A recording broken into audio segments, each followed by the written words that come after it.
Leicester, that's how it used to be. That's gotta be yellow.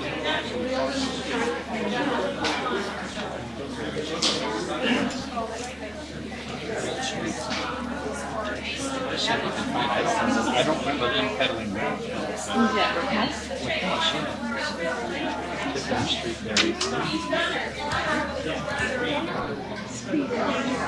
caps or something.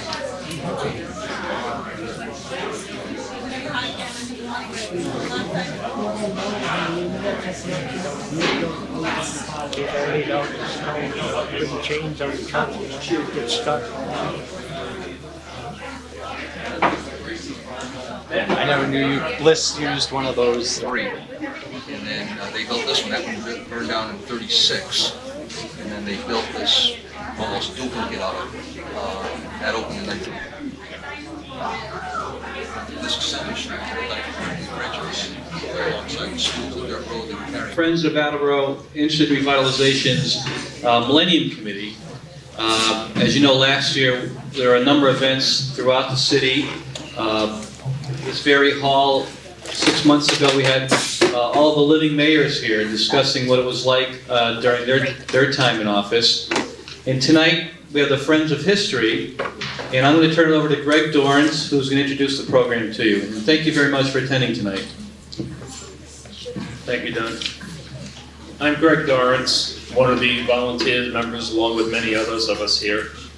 The purpose tonight is to gather the history of Attleboro on the agriculture business and the farms, dairy farms, chicken farms, whatever they might have been, that really is going by the wayside. And what we're trying to do is preserve this for the children so they can go to the library and see what really we were like even 20, 30 years ago, never mind 50 years ago. Tonight we've got Barbara Badnays, which was brought up on the Mellows farm. She's Barbara Mello Badnays. We've got Rick Correa from Correa's Stock Farm on County Street. And Betty Larson, which was Betty Lindbergh from Lindbergh's Dairy Farm. And Leicester Brandon from Brandon's Dairy. And Barbara Frenson from Frenson's Farm. And we got Larry St. Pierre on this side. What is it, Larry? The Three Elms Farm. And Dolly Carlson. And you were the Peters? Oscar Peterson's farm. And Ken Bliss from Bliss Dairy. And Larry Fitton, who worked on the farm. So, I worked with Phillips farm like this on Davis Avenue, and the extension of Pearl Street was his pasture. okay, if we could just start off maybe with you, Ken. If you could just give us a rough idea of when the farm started and just a brief history of it. Well, the Bliss Farm actually is reopened, unfortunately, the Attleboro historians here. And the Bliss family ended up on the farm in Rehoboth somewhere in the middle 1640s. And it's still on Agricultural Avenue, but we still own the land there, although we don't farm it. The other farm up on Fremont Street, Route 118, was the old Jimmy Grove's farm, which originally he had a dozen cows, but it was basically a potato farm. And my father had peddled milk from the farm in the Attleboro area, and his brother, Charlie, some of you old-timers might remember my Uncle Charlie, he took over the family farm on Agricultural Avenue sometime in the early 1900s, and my father, at one point, there's a letter over here on the table, he managed the Attleboro Springs, the Attleboro Sanitarium Farm, which became La Salette later on. He managed that for 3.5 years, and then bought a small milk group, the Edgewater Dairy Farm, as I remember it, and from people telling me. I don't have the history of it exactly with me, but that's how he got started here in Attleboro. In between times, he was associated with the old Bristol Farms Dairy, which was over on Hazel Street. The building is no longer there. And then we just grew from there. Matter of fact, the original dairy on Park Street was at one time the original Bristol Farms location. Then Bristol Farms built another building over on Hazel Street. My father took over the old Bristol Farms building, which was in back of where I grew up on Park Street. And then we just grew from there to where we are now. That's basically it. Thank you. And Dolly, could you give us a brief history of your farm? I don't go back as far as Kent does, but my grandparents were the ones that started the Oscar Peterson on 139 West Street. And that was all barren land at the corner of Clifton Street and West, all the way back to what is Route 95 overpass, all the way back on further to what they call the rifle range, where they did practice shooting during the wartime. And then on the West Street side, he owned the land, which was all farmed right behind the Mulaney and the, was it Ward, and there's one other family there, back over to St. John Cemetery. So that was really quite a bit of land there. I don't believe that I don't know just how big the dairy business itself had grown to be. But I moved there in 1940, and that's where I grew up. And there was 13 cows still being milked, and I would ride with my grandfather with the big the cans, the milk cans, and there was a place in I believe it was Cumberland, Rhode Island, and we would drive and bring the milk down there once he had gotten away from the farming part of it.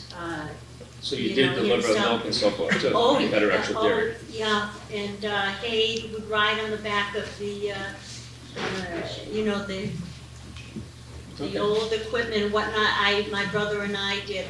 And I understand a person was looking for me, and I wonder if they're here for a bottle. I do not have the bottle, and I was thrilled to see that there is one over there. I'm the last remaining relative of Oscar, and I do have a brother, and I am so sorry I did not ask him to come over tonight because he lives in Westport, and I think he would have come over. Okay, well, if anybody knows who has the bottle, maybe Dolly could get together with you later on. And Larry St. Pierre. My maternal grandparents were George and Melissa Bouzier. Many of you probably knew George through his work as an insurance agent for the Metropolitan Life, which is one of the interesting facts about the farm that they had. They had a goat farm called the Three Elms Goat Farm at 82 Carpenter Street. And because George, by contract, was not supposed to be doing any other endeavors for business, the farm was in the name of Melissa M. Bouzier and Son. And although George's handwriting was everywhere through the records of the business. The farm itself was a small goat farm situated both partly on Carpenter Street and on Martin Street. Today there are some apartment buildings where the goat sheds used to be, except for the one goat shed that was behind Grandma and Grandpa's house, the cellar of which my grandfather helped his father dig back in 1909. The goat farm was moved in 1942 when Grandma and Grandpa bought a piece of property just past La Salette, and there was about 60 acres of land. And at that time they expanded the farm to not just goats, but they added some pigs and gladioli and ducks. So I remember the ducks and the gladioli. Unfortunately, the pigs and the goats are a little bit beyond my conscious memory, although I'm told some were there when I was small enough to go get kind of muddy. So, but basically it was a small family operation. People bought milk in bottles, wax bottles, my mother tells me, that they had or brought their own bottles to the farm. Unfortunately, we have no bottles remaining. And if anybody ever comes across a Three Elms Goat Farm milk bottle, by all means contact me. The family would be very appreciative. It looks like milk bottles are going to be a hot item tonight. And Barbara Freistone. Good evening, everyone. I have to go back to Sweden before I start my history. My grandfather was a ship's carpenter aboard ship, touring all countries, including going back to the Swedish port. In the meantime, he met what was to be his wife in Sweden. And also, it became a time in his life that he wanted to settle in another country.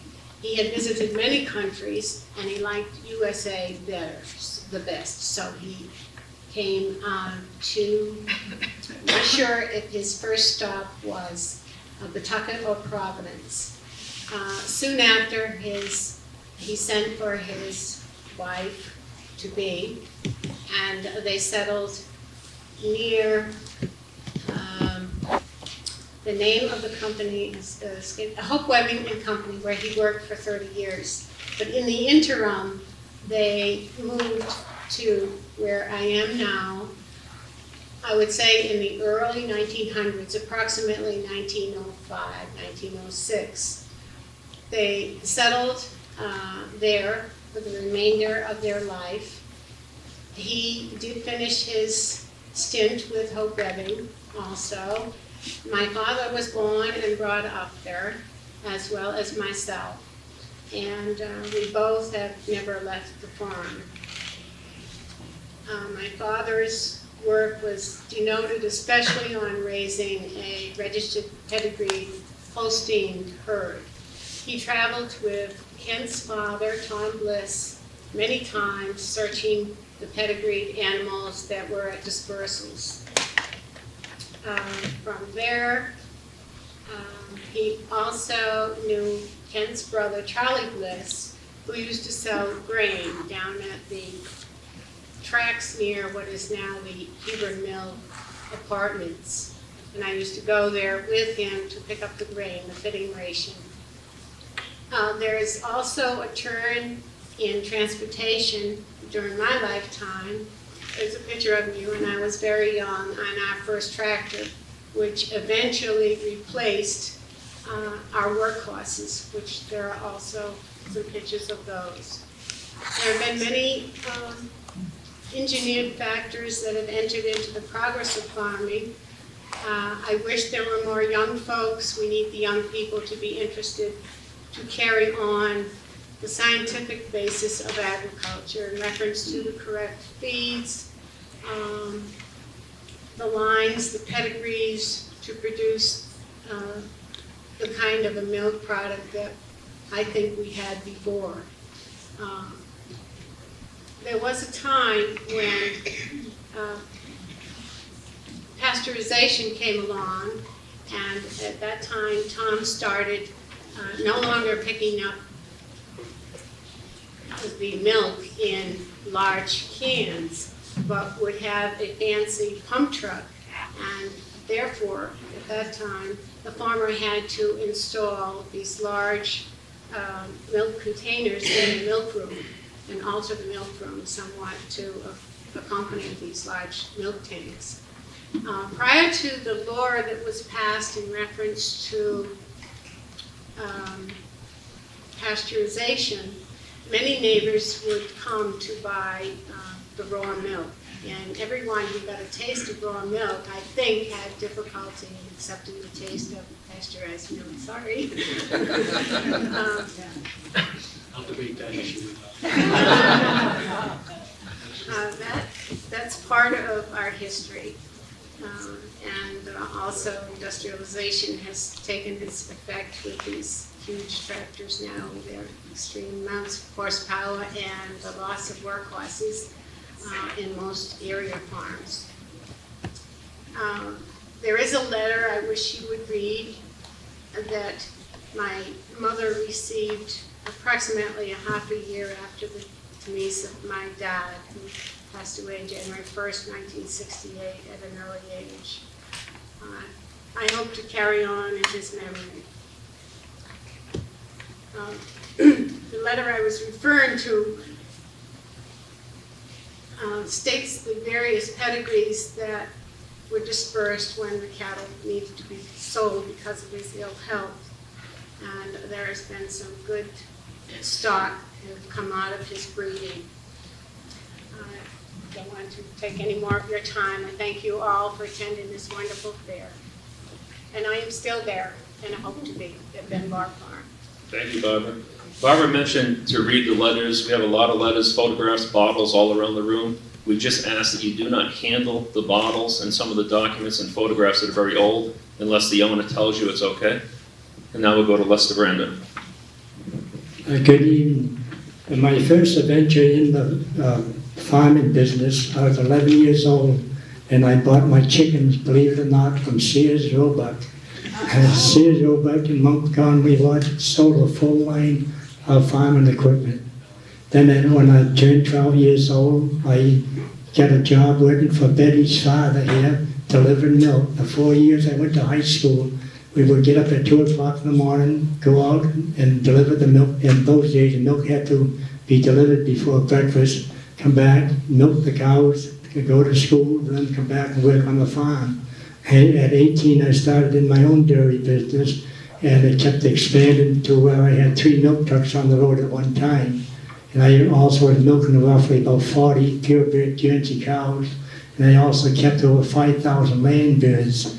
During the war years, meat was very, very hard to come by, and the meat dealers would come right out to the farm and pay you like 6 weeks in advance for the chickens, to get the chicken for meat.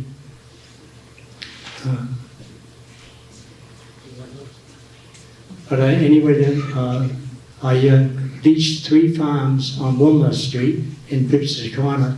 The one was from Betty's father, where the bottling and pasteurizing plant was. The next one was a little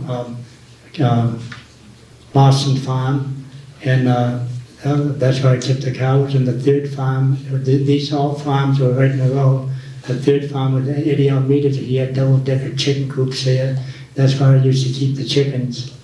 But in 1950, well, during the war years, I was exempted from the Army because farming was essential. And then in 1950, they did away with the deferments, and I had to sell everything out.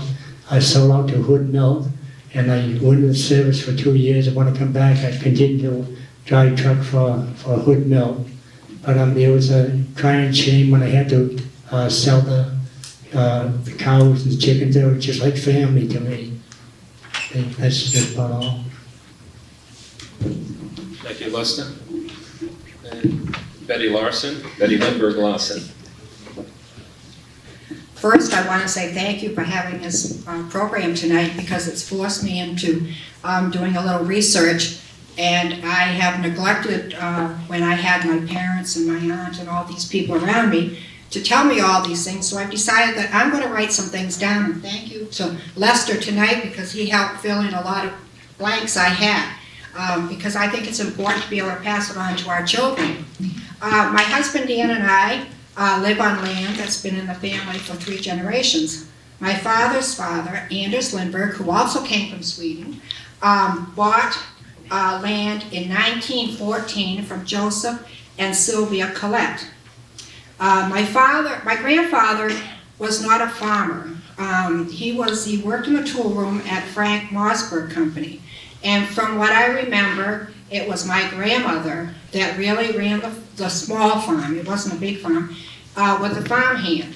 And she was the type of woman that just if something needed to be done, did it. And I think my grandfather Lindbergh just went along with whatever happened. We did have, in 1981, we asked Betty Phillips, I don't know if many of you remember Betty Phillips, she lived here in Attleboro, if she would research the home. And she did. And she gave us put together a wonderful book for us. And as she says in her report to us, back in the early 1700s, she dated the house 1724. But she said she could be wrong. Because in those days, people would move a house, they would build a house. They would tear it down, build another house. They would have a couple of families living there. But she said that the first 2 families were Daggett and Thayer. And so in the book that she put together for us, there are some wills and inventories of the house. So it's really kind of fun for us to have that. My father was the one, I think, that really started the dairy farm. And Leicester told me that he delivered in 1939 milk point. So obviously it was about that time that he started the dairy farm. He did have milking cows, and he did pasteurize the milk in what is now the garage. And I can remember growing up seeing the milk being pasteurized and the bottles going around the conveyor, being filled and then being capped. He would, at first, he delivered milk every day, and then I guess it was during the war that he would deliver one day in Briggs Corner and one day in Attleboro. And we have pictures of our son, who was born in 1962, going with his grandfather on the milk truck in 1963. So I'm not exactly sure, but I think it was about that time when he stopped pasteurizing milk, and then he did have the milking cows and had a couple dairies that bottled for him and delivered. I don't want to go into too much detail. But I do remember, I don't know if you remember the welfare hall in Briggs Corner, and there was a stage and there was a curtain, and we do have that curtain now. It's in the Industrial Museum, and there was a slogan, an advertisement on it for the Lindbergh Dairy, and it said, "You can whip our cream, but you can't beat our milk." In 1980, Dan and I bought land from my folks, and we built our house, which is now in what was his hayfield. And we expected my folks to be living there and seeing them retire, and they both died within a year of us moving in there. But we do continue. We did raise Herefords for a number of years, and we still do take a hay crop off our field. And I did make a contact tonight and found someone that might be willing to bale it for us, which is always a problem. So, I've learned a lot tonight and made a lot of contacts. My father had 2 daughters. The poor man didn't have any sons to help him out with the farm. And he thought girls were very fragile and couldn't do anything. And as I said, this house was built a long, long time ago. And when it was built, of course, there wasn't a bathroom. So when they put in a bathroom, they put a bathroom in the middle of the house, which meant there was no windows in the bathroom. There was a vent that went through upstairs.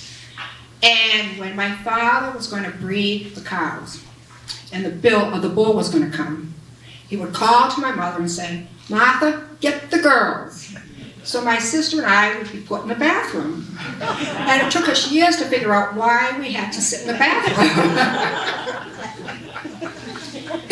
My sister's a nurse, and she was a nurse's training, and she asked my father if she couldn't please come, because then he went into artificial breeding, if she please couldn't go out and watch this. Well, he had a terrible time. I mean, this was his little daughter that just shouldn't be doing these things. Finally, he did agree to let her go. So we've had lots of fun times growing up on the farm, and our children have enjoyed it too. So you grew up on the farm, you just didn't see too much of it? We didn't know what was going on. They wouldn't let me down the line. Okay, move on to Rick Correa. He's going to tell us all about Correa Stock Farm. In growing up, I believe the stock farm started sometime in the 40s. I think many people here would probably have a recollection of that better than I would. But we had the garbage contract in Attleboro. And we would go around and pick up all the garbage, and we had pigs like you never saw before, hundreds, thousands of pigs. We had a nursery where we would raise pigs, and my grandmother also had a turkey farm. And we used to kill the turkeys for Thanksgiving and for Christmas, and people used to come down on County Street, Lower County Street, and we would sell a lot of turkeys and for Christmas and Thanksgiving, and my job was to catch them. And we used to have to catch them with a coat hanger. And if you caught them up high in the thigh, they would bruise. My grandmother, who spoke broken English and was truly Portuguese, would yell at us because she'd say, if you bruise them, people are going to think they have cancer and they won't buy them.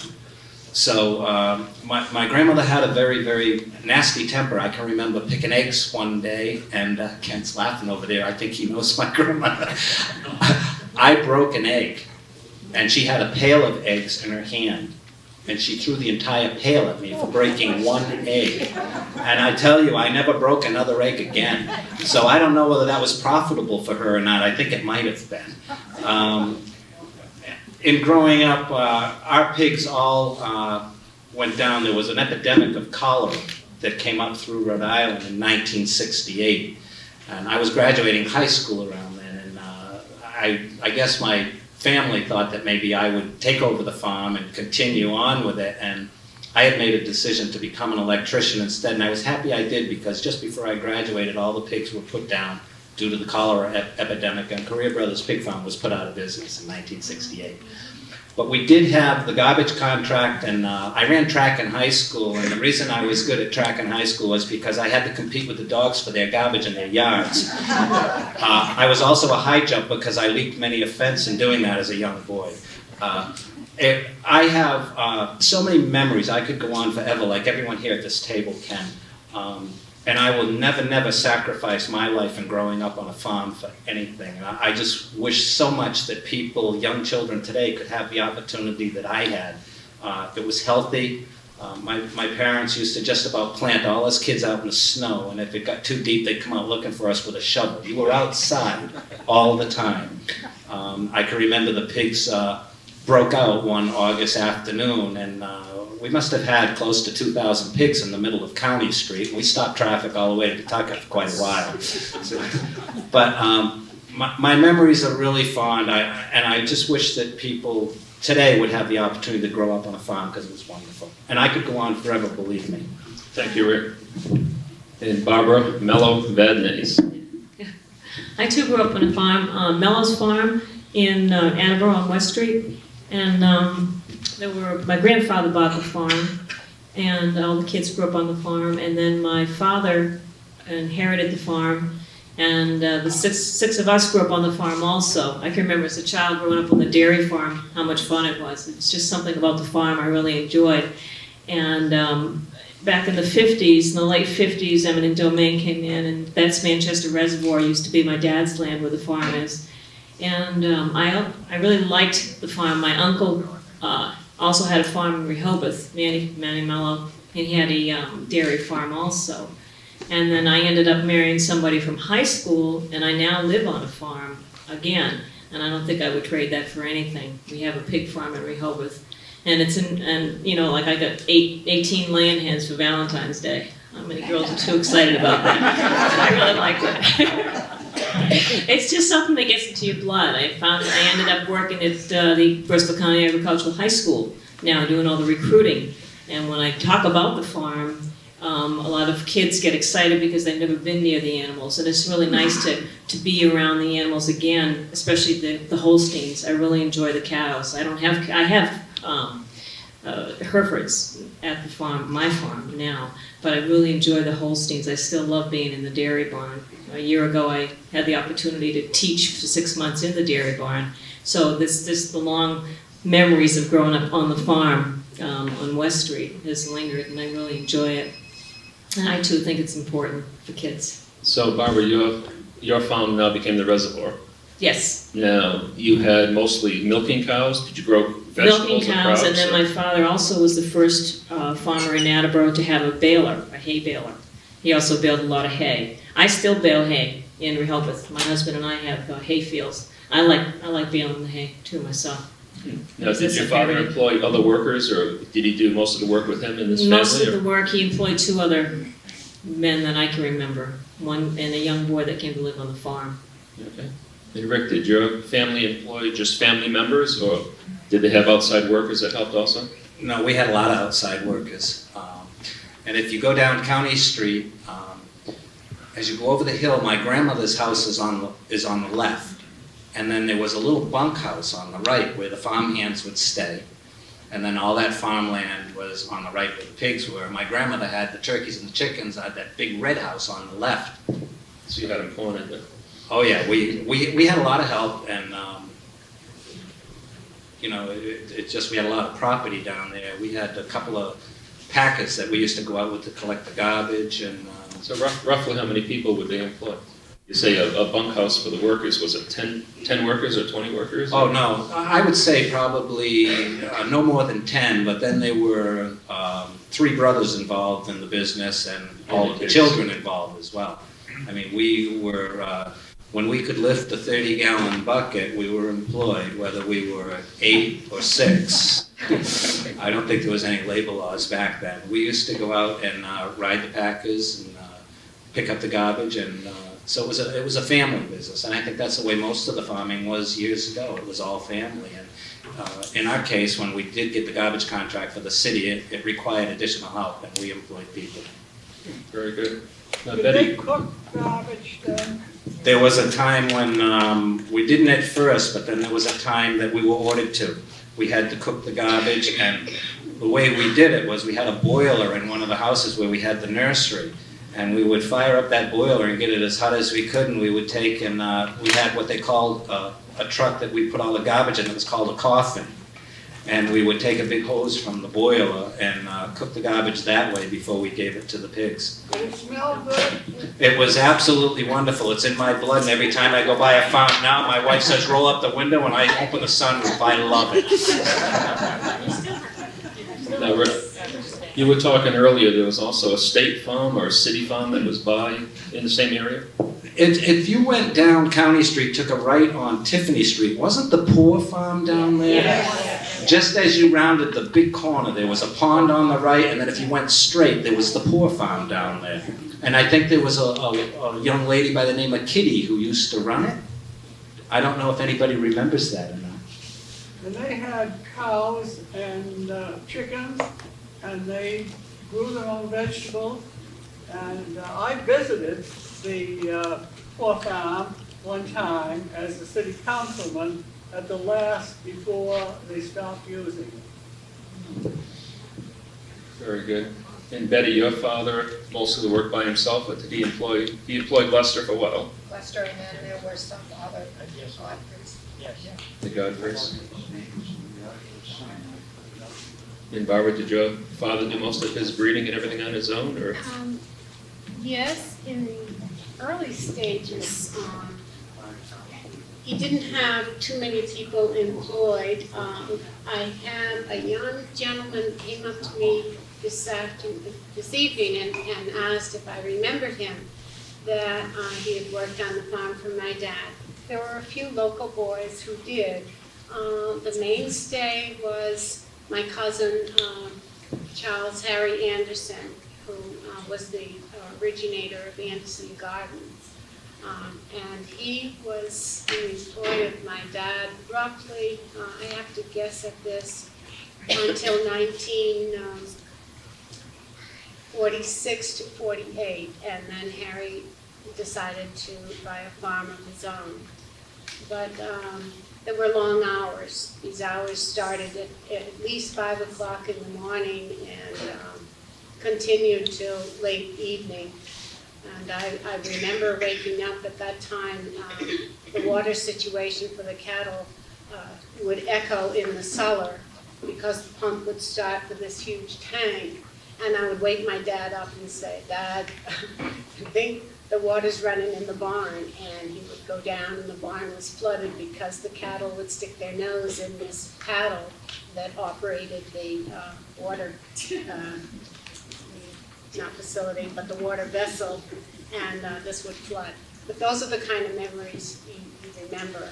And our farm is on the corner of County and Reed Street, not too far from the careers. And come visit us. Now, Chuck Anderson, that's running the Anderson's farm. Son. Yeah, Chuck wanted to be here tonight, but being a farmer with the greenhouse, he's got a lot of things going in the greenhouse, and he couldn't find the time to come here tonight. He has a few cows, I believe, and he has a peacock, and beef cattle, Yeah. and then he's got a couple of dozen greenhouses, I think, going down there. He's also raising tomato plants for someone in North Attleboro. So I guess the farm calls, and that's why he's not here tonight, otherwise he would have been here. So Larry, do you know if your grandfather employed people, or did he do everything on his own? As best I recollect from what my mother has said, that it was a family operation. She, her sister, and the two brothers all milked the goats, and grandmother. In fact, there's some pictures on the table back there of Grandma with one of the goats. And it was always a family thing. When the boys were getting, well, I should say when the oldest was a boy, and as soon as he was old enough, I think that's when Grandpa bought the first goat or something.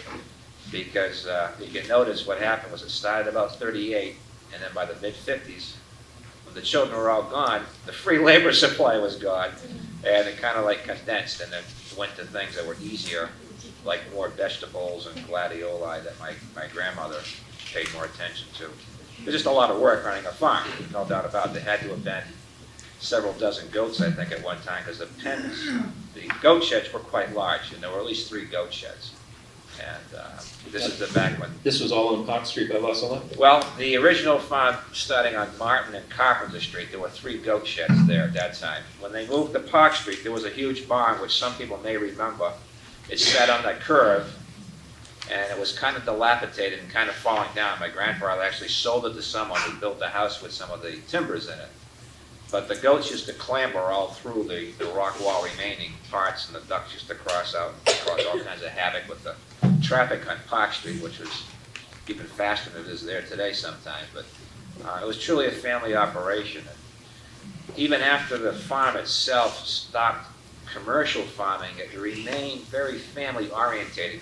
One, it was in the family for so long, but 2, a lot of the family would always go there for certain occasions, and in particularly the 4th of July and Labor Day celebrations would be held at the farm. And everything you ate that day basically came from the farm, unless you brought some meat in, and the quahogs and the quahog chowder. But everything you had was picked either that morning or the day before and went into the chowder. Whether it was the potatoes, the tomatoes, the water from the springs. There were several springs on the farm. Again, we're right next to La Salette, probably part of the same atmosphere of water coming up through the ground down there. And I can dearly remember many a day down there in the summertime, especially those picnics. We'd have 50, 60 relatives come from California, from everywhere, Rhode Island. And it was just a great time. We'd have cousins galore. I mean, the place was just, running ragged with kids. And the field was sort of wide open then. We had ball games, and we had a picnic table that was about 30 or 40 feet long. It was just spread out underneath one of these trees. And they had 3 fireplaces. And you just go in the garden. What are you going to eat? Well, grab the green beans and grab the corn, and they'd shell it, and they could cook it. And that's the way it was. Very good. Dolly, do you remember on your farm if it was a lot of outside workers? Or? No, he didn't have a lot of outside workers. I have to say he did most of the work himself. But in contrast to Betty, is it Betty? In contrast to women not being included, it seemed that my grandfather, after he had finished milking in the morning, he came in the house and he sat in the front room reading the newspaper while my grandmother was the one that went out into the ice room, and she would wrap her legs in newspapers and her feet and whatnot, and she did all the sterilizing of the bottles and the cleaning and everything. She was really the main worker in the house, and then my mother, she helped out as well. But it wasn't until later on, but even my mother was helped my grandfather out on the hay machine or in the gardening or anything. I'd have to say it was the women in my household. They were the ones that did the gardening too, and there too.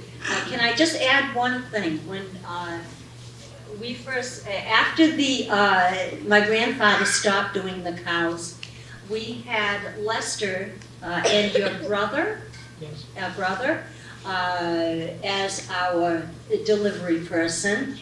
And then I don't know what happened that it stopped or when it stopped, but then after that was when Kent's family started delivering to us. And I remember the Mello that told me we loved walking up and seeing your farm too. So it's like, I know you people all from, like, even if you It's a forgot small me, world. I know them. I know when I saw them, my goodness, and even Barbara Brinstrom, there's something there too. I've got to figure that out. Now, Kent, you had 2 or 3 farms in Rehoboth. Were they brothers or were they? Well, the family farm was last operated, well, the dairy operated it last, but my Uncle Charlie before that, and he was the Eastern States Farm Exchange representative, which meant he was the guy that sold a heck of a lot of the grain to chicken farmers and dairy farmers in the area. I remember John Benson real well. He was one of the best farmers that I can remember.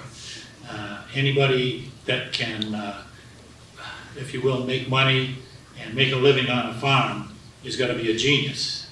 He's got to be a jack of all trades. He's got to be a breeder. He's got to be a bit of a veterinarian, take care of your own animals.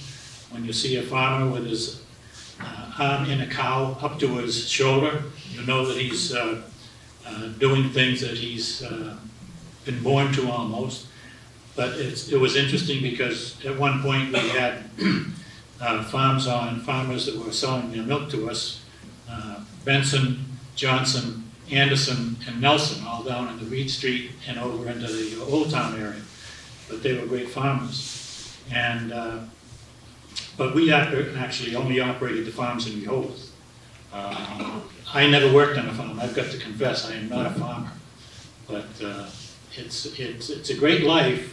But I warn anybody here that wants to experience that great life that if you're going to keep cows, I recommend beef cattle. They don't have to be milked twice a day, 7 days a week, 365 days of the year. Very good. Larry? Well, I'll tell you, I was the only worker along with Louis Thorndike Fisk. His wife, Kate, was the one that did the work of 3 men. She kept care of the house, she cooked, she took care of her brother and his son, who did nothing but live there with Kate and Louis, and she would milk the cows, she would wash the bottles, she would, the milk was warm, and you couldn't drink it because it had a taste, an animal taste to it almost, and she would cool it where there was a round, sloped container made of steel full of ice water, and you'd put the milk on the top of it, and would flow over that and come out a spigot, cooled. She would clean the bottles, fill the bottles, cap the bottles, and we would put them in the crate and bring them up to the old Model T truck. And Kate was the mainstay of Louis T. Fisk. And Louis had a job in a jewelry store, a jewelry shop during the day, and at the end of the day he would take care of his milk. And one of the things that these men that had daily jobs in factories would do is they kind of had connection one with another. If they had a shortage of milk supply because their cows weren't producing it regularly, they would contact them and get enough lots to fill their customers' needs. We used to often go to Cooper's down on Pleasant Street if Louis was short, and they always had plenty. Kate and Louis, they always milked by hand, but Cooper was the first one I knew that had the milking machines. And it was work, work, work, and during the winter on that old Model T truck, where I would go out and sit on the fender rather than sit inside the truck with Louis and his cigar, delivering milk at night. Very good, Larry. I think we've got quite a bit of the answers that we were looking for tonight. It's a good beginning. And I can see looking out in the audience that we have a lot of relatives of the original farms here. There are some papers that are on the tables. If anyone knows any additional farms, whether it be milking, agriculture, whatever it might be, if you could give us those ideas as far as addresses or names so we can follow up later. And any of you that have any history that you'd allow us to either photocopy or make copies of the photographs you might have later on, so we can get this information into the Attleboro Public Library, we'd really appreciate it. And I'd like to... Do you want to open up if anyone has Yeah. questions or comments, or we could do that? And if anyone in the audience has something that we missed, we'd like to hear from you now. If we could, you raise your hand, we'll come around with the microphone, maybe you could tell us where your farm was, and we'll go from there.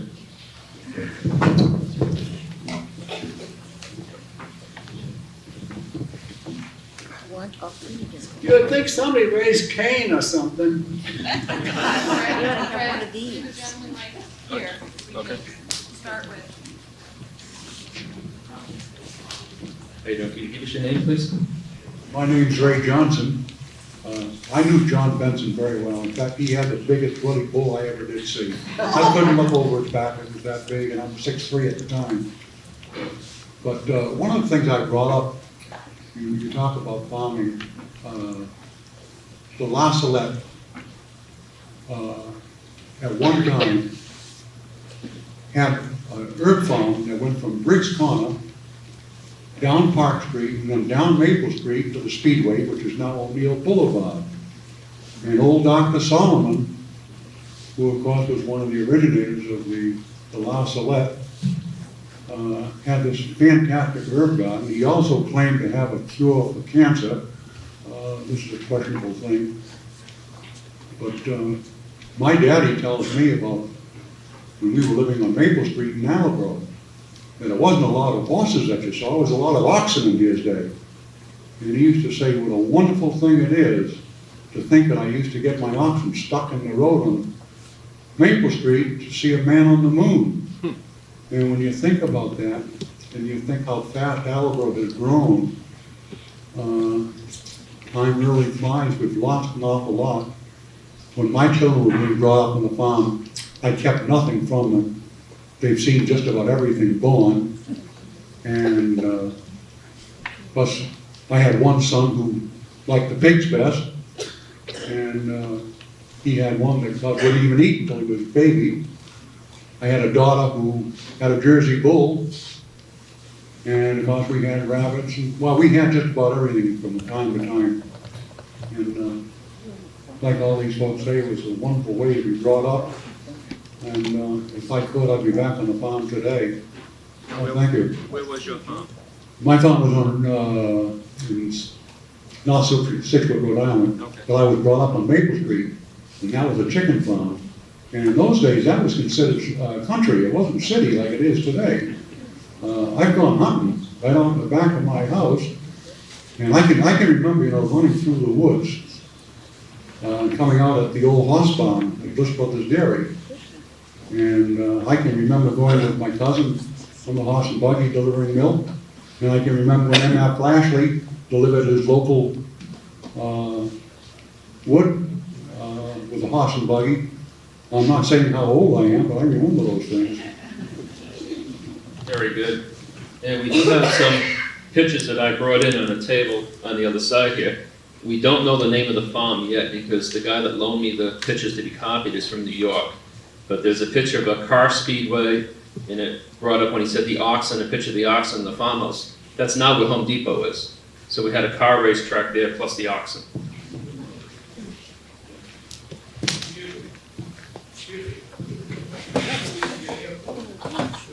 What's that, please? There was an airport also?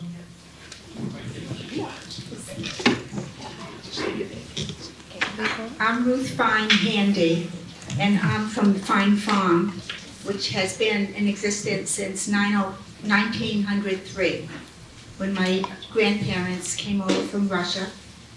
And first they lived in New York, and my grandfather was a house painter, but he fell off the streetcar going to work one day, and his fingers were cut off, and he couldn't paint houses anymore. So with the insurance money that he got from the city for the loss of his fingers, he bought Fine Farm for $500. that was 100 acres. And they came over to a rickety house. He bought it sight unseen. It was completely dilapidated. And when they cleaned it up, my grandmother found letters from George Washington upstairs in the attic. And she really didn't know who George Washington was because she didn't speak English. And she told her children to burn the letters because it's not nice to read other people's mail. So it started out as a dairy farm, and the children worked on the farm. Each year, one son would take off a year from high school to work on the farm and go back, and then the next one would take a year off and work.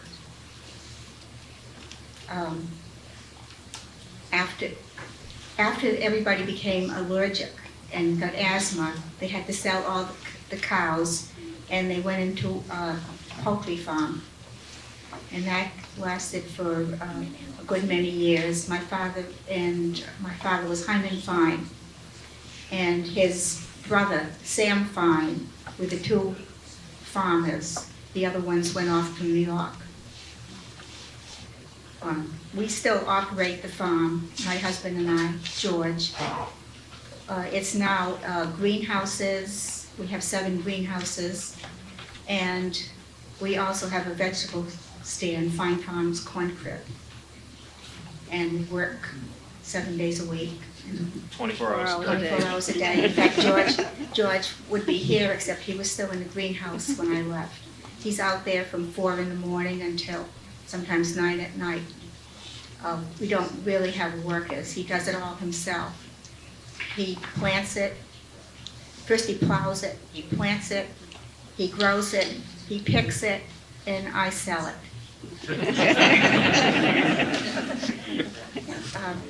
My cousin Lois was also. Hi there. My name is Lois Fine Sargent.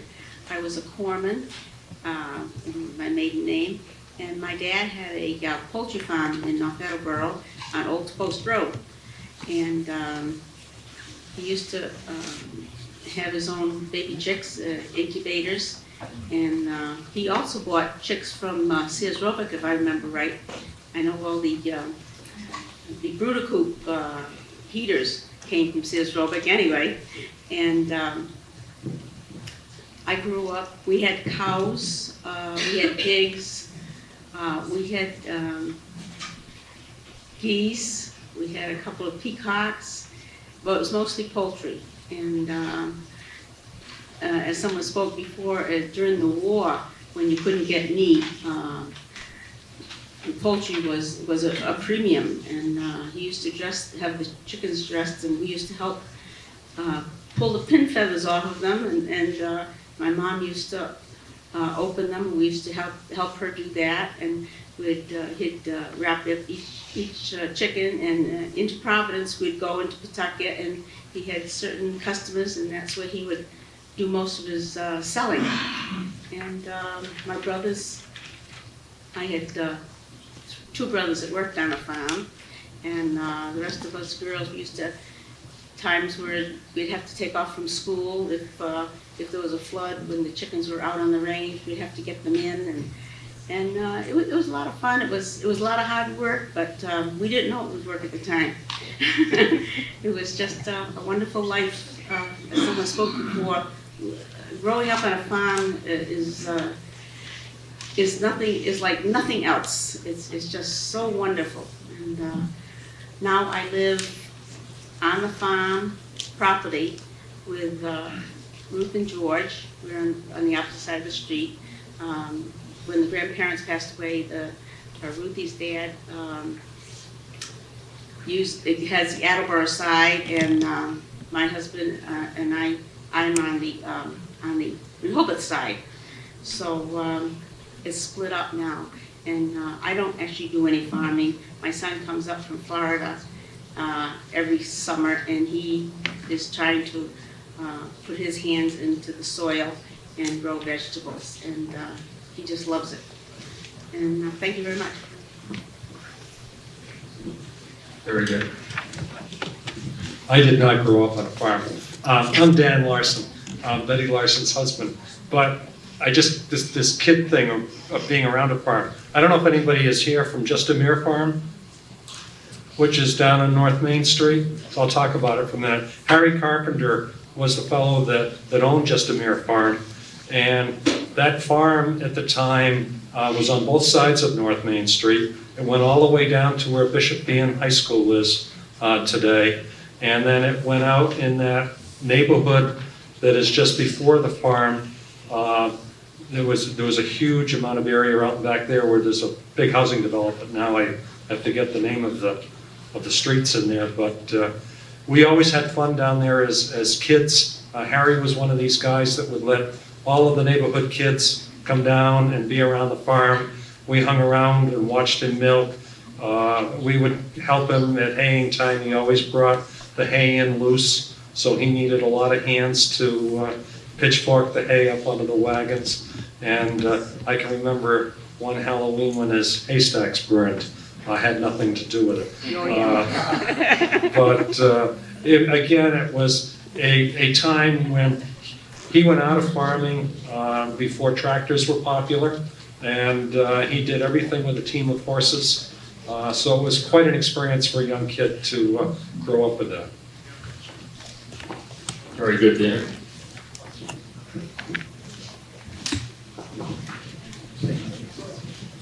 Good evening. My name is Ted Sharon, and I ran a hog farm down off of Reed Street. We had 64 brood sows, 2 purebred boars, and we raised probably anywhere from 11 to 1,200 animals a year. We didn't raise them for market, we raised them for the growers. And there was quite a few growers and people that just would come in and want to raise 1 or 2 animals for themselves for home use, which we had a slaughterhouse also in South Attleboro. Probably was never mentioned. It was called Ottawa Slaughterhouse. It stood over there on Cumberland Avenue, just I guess right across from where, well, there used to be a lumber place there, just a short bit ago, and now that's where the lumber yard used to be. I don't know, it's another factory that's in, or business that's in there anyway. But anyway, getting back to farming, there's nothing like raising hogs. I mean, the only thing is you have to keep them separate. And the sows, if you run young ones, if they have young ones, they'll kill one another. Young ones, so you have to keep them in individual pens. There's a lot of work to it. And of course, it was just me and my family. And believe it or not, I had 1 son and 4 daughters. And a lot of times we had 300 or 400 animals to load. And they'd come down and catch them. Now you're talking animals that weigh 35, 40 pounds ready, they call them feeders, ready to go to growers to be raised into animals, large animals for meat. But I mean, they're pretty spunky if you're a girl and you grab one of those. I mean, they'll jiggle you around a bit.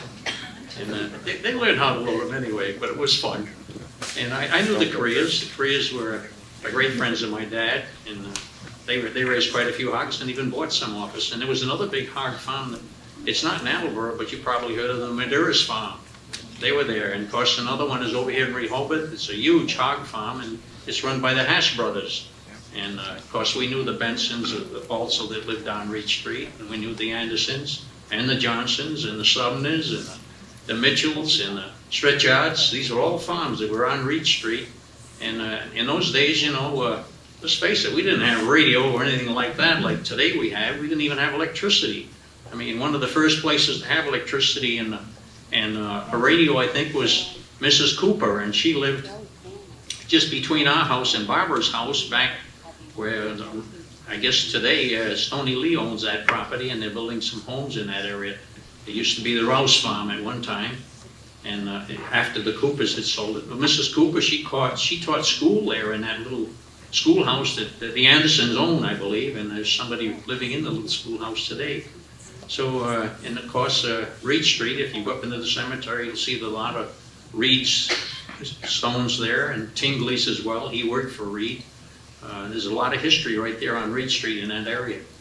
And another thing, you know, when we had horses, you know, they died, and you know, they didn't just bury them. There was a place called Roy's, which was down on Roy Avenue, where the Hill Robert School is today. And if you get down there on the right, just before you get to the river, off on the right, you'll see the foundation still stands there, right along the 7 Mile River.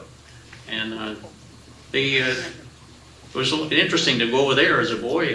In 1938, I mean, they had an epidemic of horses dying. Well, I mean, he couldn't slaughter them fast enough, and I can remember seeing, not to exaggerate, 300 or 400 dead horses out there in one big pile. And what they did is they didn't have a chance to slaughter them, so they dug a big hole and buried them. And when they were taking out the fill, where the Hill Robert School is today for 95, they ran into that, and it was like oil in here, and the guys didn't want to work. They had to dig another hole and bury most of it. But it's amazing how time goes on, and there's an awful lot of history in our little town. A lot of it, like the little brick factory that used to be right behind Knoll Cemetery. There's not much there left to it today. At one time, you could go in there and find a brick or two, but today, not too much. And then there's the old tannery right there. They used to stand on the corner of Cumberland Avenue. I can remember as a boy going to school where the American Legion is now in South Attleboro. And, they had a bell, a real bell that's still right up on top of the roof and with a rope. You'd pull it and the bell would ring. Going to school there was, well, I could go on. There's an awful lot of the history I know about Attleboro, and I'd love to talk with some of you people sometime about it. Thank you. We'd like to get back to a lot of you people and do some oral interviews and maybe take some pictures and stuff, so we'll be in contact. Is anyone else interested in adding there?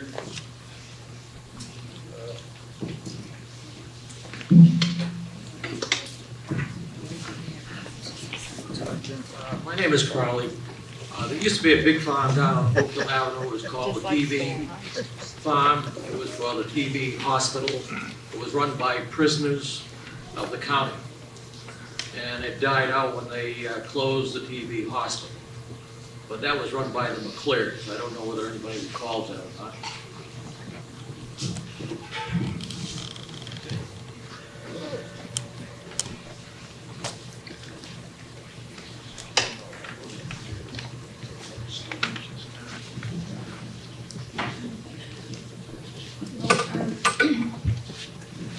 I'm representing the family of Frank Frenia, who was a commercial gladioli grower and acres of gladioli since early 1900 In Attleboro.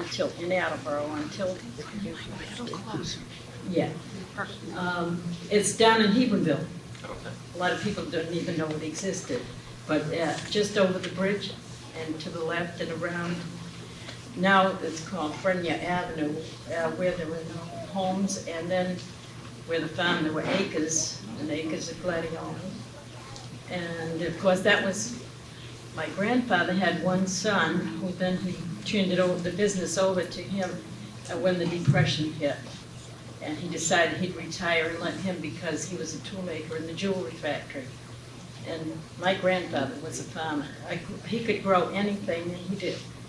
Acres, and they ended up selling potatoes too. Very good. Now, were they selling the gladioli Gladioli. flower or the Commercially. bulb? Oh, Both. Both of them. They shipped bulbs all over the country, some of them in Holland. And gladioli, they would, every morning, they would go into they didn't sell them at the farmer's market, they sold them directly to the florist shops in Providence and Pawtucket. Most of all the business went toward Rhode Island. But when they had the strawberries, they got a lot of customers in Attleboro. There were a lot of little stores, grocery stores.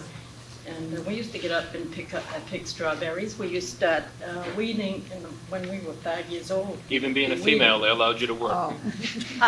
They only had 5 girls.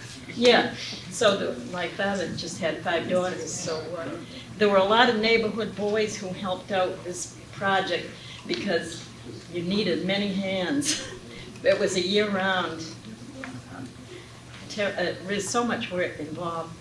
There was no end to it. And when did the gladioli stop?